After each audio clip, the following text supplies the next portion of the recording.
Bitcoin attempting a bottoming out formation right now is a very good idea to go to the weekly chart and pay attention to what is happening on the weekly RSI, this momentum oscillator.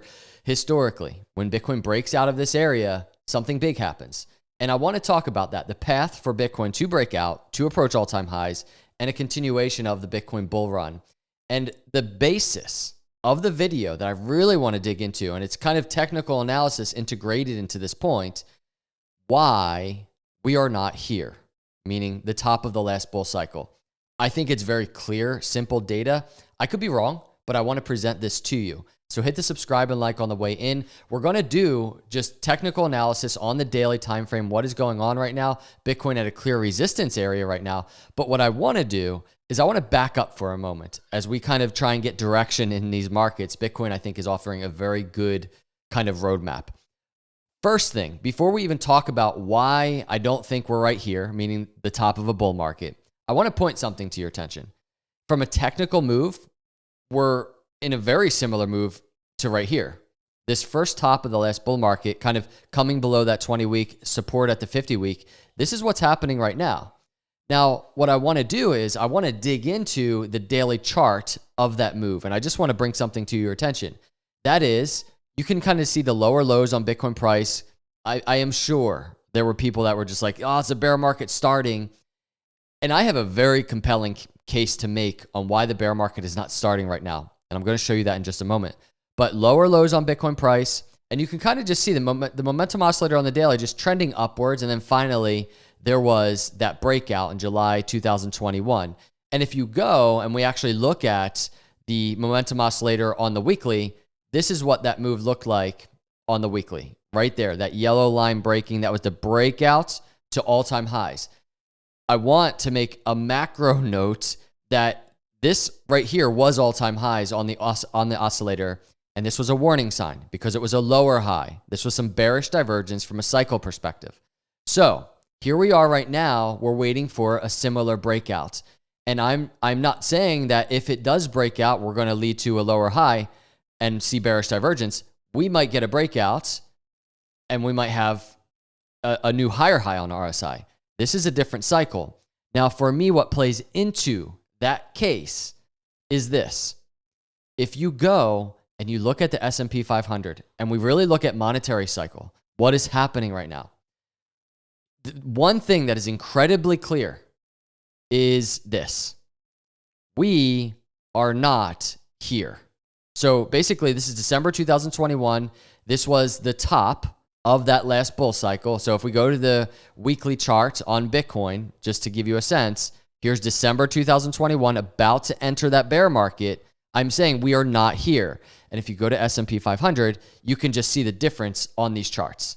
S&P 500 bouncing out of historically record-breaking oversold areas right now. We're not all the way up here in overbought areas, but even more convincingly so.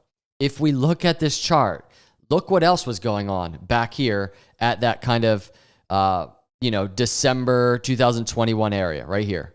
It's obviously a top for S&P 500. This red line though, quantitative tightening about to begin.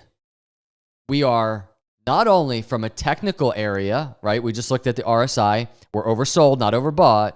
Not only from that very simple technical area, similar, but we're not getting ready to enter this phase of quantitative tightening and Fed contraction. We're getting ready to enter a phase of the tapering of quantitative tightening. Quantitative tightening slowing down. Fed expansion on the horizon, maybe in the short to midterm. We are in a completely different area than right here on the S&P chart. And therefore, we are in a completely different area on the Bitcoin chart than right here. That's my case. And again, I could be wrong. None of us know what is going to happen from the macroeconomic standpoint. Even the Fed, there's a lot of things kind of, I think that are drawing Jerome Powell and the Fed to maybe hesitate in terms of this pivot. And we don't know how long that will take. But one thing that seems very clear to me is I just unemotionally, and I'm not trying to offer hopium, I'm just looking at the data from a cycle perspective. We are in a very different area, and it's a very bullish area. Notice I'm not talking about all of the bullish crypto news that is dropping nonstop. It's one after the other.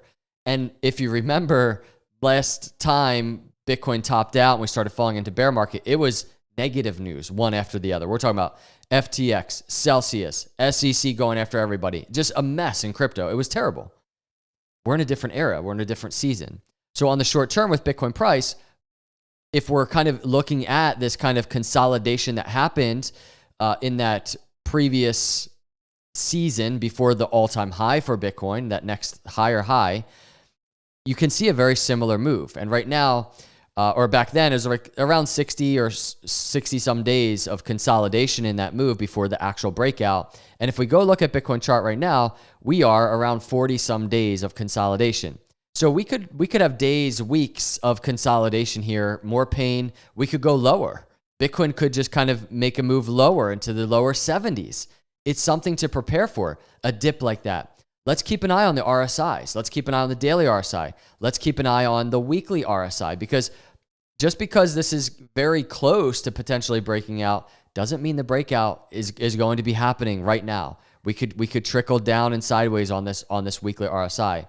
But I think for me, it's an approach that requires me to zoom out on kind of the longer term monetary cycle stuff, what's going on in terms of the longer term oscillators and all of the narratives on that side of the zoomed outs.